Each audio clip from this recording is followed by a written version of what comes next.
Hello बच्चों, तो आपका एक बार फिर से स्वागत है आपके अपने इस channel GC point by CP sir. तो बच्चों, हम लोग सॉलिड स्टेट पिछले कुछ वीडियो में पढ़ रहे हैं। तो लेक्चर नंबर 8 में आज हम लोग सॉलिड स्टेट में पढ़ेंगे संकुलन क्षमता। तो देखिए, सॉलिड स्टेट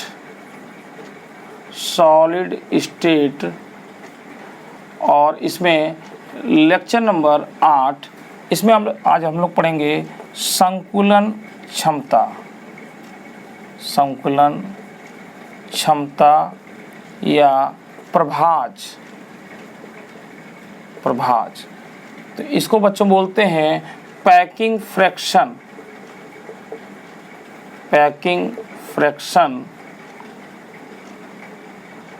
तो पैकिंग फ्रैक्शन क्या होता है बच्चों?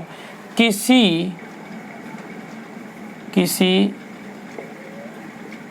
इकाई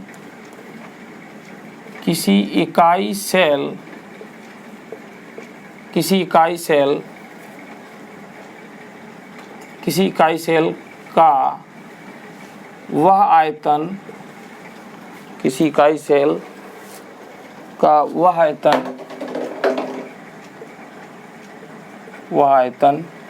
जो उसमें उपस्थित परमाणुओं द्वारा आवृत किया जाता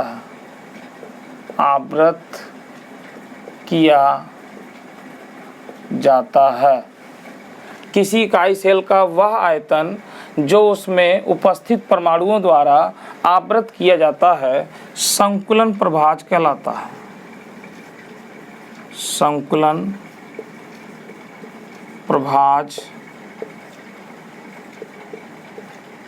कहलाता है। ठीक है बच्चों, ये हो गई परिभाषा। अब इसमें देखिए पैकिंग फ्रैक्शन, यानी मैं इसको शॉर्टकट में लिखूं पीएफ, तो यहाँ पर बच्चों हो जाएगा Z into volume of atom upon volume of cube into 100। तो बच्चों जेड यहाँ पर क्या है? परमाणुओं की संख्या है टोटल, और यहाँ पे एक परमाणु का आयतन, यानी एक परमाणु के आयतन में हम लोग जेड से मल्टीप्लाई कर देंगे इसमें, तो ये टोटल निकल जाएगा सभी परमाणुओं का आयतन। और यहाँ पर वॉल्यूम ऑफ क्यूब लिखा हुआ है, तो इसको और सॉल्व कर लेते हैं बच्चों। तो ये हो जाएगा पीएफ बराबर जेड आपका चेंज होता रहेगा, ये हो जाएगा 4/3 pi R cube upon A cube, क्योंकि वॉल्यूम का आयतन ए क्यूब हो जाएगा। तो बच्चों इस तरीके से ये आपका फार्मूला निकल कर आता है। अब बच्चों हम लोग बात कर लेते हैं एससी के लिए। तो देखिए फर्स्ट नंबर पर एससी, तो यहाँ पर एससी के लिए बच्चों जेड बराबर हो जाएगा 1, तो इसमें वैल्यू मैं रख दूँ 1। पी एफ बराबर 1 इंटू 4/3 पाई और आर क्यू। तो बच्चों यहाँ पर जो है इसमें a बराबर 2r होता है, या हम r बराबर a/2 रख सकते हैं। तो मैं r की वैल्यू ये पुटअप कर दूं, तो a/2 का होल क्यूब इंटू 100। तो बच्चों इसको नीचे सॉल्व कर लें, a क्यूब, तो देखिए कितना आ जाएगा 4/3 और पाई, और ये हो जाएगा बच्चों a क्यूब अपान 2 दूनी 4, 4 दूनी 8। ठीक है बच्चों, और बटे में ए क्यूब इंटू 100। तो ए क्यूब से ए क्यूब कट जाएगा, 4 से ये 2 बार कट जाएगा बच्चों। तो इसको पूरा सॉल्व कर लेंगे, तो पाई का मान रख दूं 3.14 गुणे 100 बटे 3 दूना के 6। तो बच्चों देखिए ये आ जाएगा 314/6, भाग दे देंगे तो ये हो जाएगा 52.33%। ये इतना आपका निकल कर आता है। तो बच्चों ये है आपका ऑक्युपाइड स्पेस। रिक्त स्थान की बात कर लें बच्चों, रिक्त स्थान तो ये हो जाएगा बच्चों 100% होता है, 100 में से 52.33 लेस कर देंगे तो ये आपका हो जाएगा 47.67%। तो बच्चों ये आपका रिक्त स्थान आता है।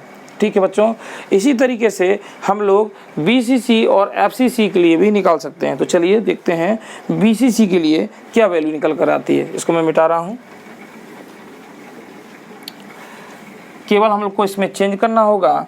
तो BCC के लिए देखते हैं बच्चों, BCC नंबर 2, BCC के लिए बच्चों वैल्यू होती है Z बराबर यहाँ पर 2।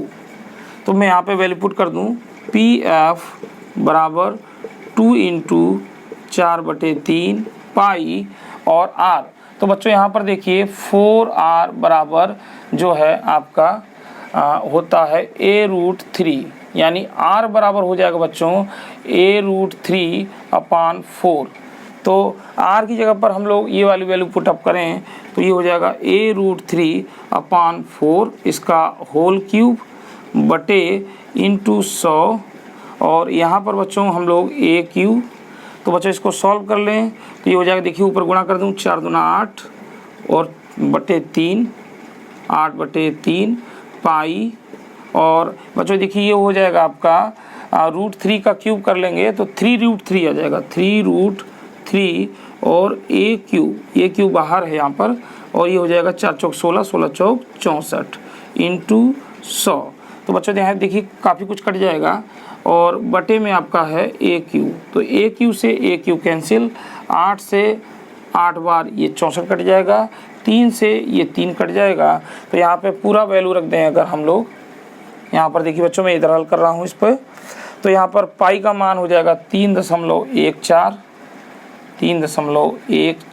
इंटू यहाँ पर √3 का मान 1.732 इंटू 100 बटे, और ये हो जाएगा 8। तो बच्चों इसको सॉल्व कर लेंगे, 100 का गुणा करेंगे तो ये 314 इंटू 1.732 और बटे 8। बच्चों इसको सॉल्व करने पर आ जाएगा 67.98, लगभग समथिंग इतना आएगा। इसको हम लोग 68% मान सकते हैं।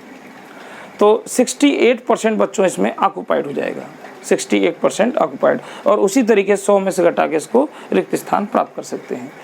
तो इसी तरीके से बच्चों हम लोग FCC के लिए भी निकाल लेते हैं। FCC के लिए देखिए कितना होगा, FCC के लिए कितना होगा, तो मैं इसको मिटा रहा हूँ।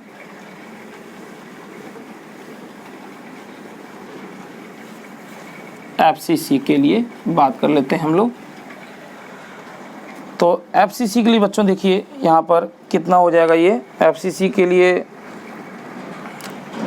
FCC तीसरा Z बराबर बच्चों यहाँ पे हो जाएगा 4। तो PF बराबर 4 इंटू 4/3 और पाई, और बच्चों इसमें अगर हम वैल्यू रख दें तो ये हो जाएगा आपका R बराबर A√2/4, इसका क्यूब कर देंगे बच्चों, और ये 100 बटे AQ। तो बच्चों देखिए इसको और सॉल्व कर लिया जाए तो इसको सॉल्व करने पर आपको मिलेगा 4 चौक 16 बटे 3 पाई, और बच्चों ये हो जाएगा आपका क्या हो जाएगा, √2 से 2 यानी 2√2 AQ बटे 64। तो बच्चों देखिए ये कट जाएगा, 16 चौक 64, 2 से 2 दूनी 4, ठीक है, और बटे में आपका AQ था वो इससे कट जाएगा। तो यहाँ पे मैं इसको सॉल्व कर दूं बच्चों, तो ये आपका हो जाएगा ऊपर आपका आ जाएगा पाई यानी 3.14 इंटू √2 का मान 1.414 और इंटू 100 बच्चों 100, ये छूटना नहीं चाहिए, इंटू 100 बटे ये हो जाएगा 2×3 6। तो ये आपका निकल कर आ जाएगा बच्चों, इसमें 314 इंटू 1.414 बटे 6। तो ये इस तरीके से निकल कर आता है बच्चों, ये आपका इस तरीके से। अब इसमें भाग दे देंगे तो 73.99 और ये इसको 74% मानते हैं। तो बच्चों 74% यानी ये FCC के लिए बात हुआ। यानी अगर हम पूरा विश्लेषण देखें यहाँ पर तो SC के लिए हमारा आया है 52.33%, BC के लिए आया है हमारा 68% और FC के लिए आया है हमारा 74%। तो बच्चों ये बहुत इंपॉर्टेंट है, पैकिंग फ्रैक्शन निकालने के लिए आता है परीक्षा में। इस पर एक 4 नंबर के क्वेश्चन बनते हैं आपकी यूपी बोर्ड में, ठीक है। तो इसको आप लोग अच्छे से समझ लेंगे, ठीक है बच्चों। आप अगर कोई इसमें फिर भी प्रॉब्लम होता है समझने के लिए तो आप कोई कमेंट्स लिख कर भेज सकते हैं। मेरा नंबर इस पर 8005009082, मेरा नाम CP सर। इस पर कमेंट्स यानी आप उस कमेंट बॉक्स में लिख सकते हैं और ये नंबर से आप संपर्क कर सकते हैं, कुछ भी पूछ सकते हैं फ़ोन से, ठीक है बच्चों। तो बच्चों इस तरीके से आपने इसमें सॉलिड स्टेट में लेक्चर नंबर 8 में आज आपने पैकिंग फ्रैक्शन को देखा और इसके बाद अगले वीडियो में हम लोग डेंसिटी पर बात करेंगे। तब तक के लिए दीजिए मुझे इजाज़त, धन्यवाद।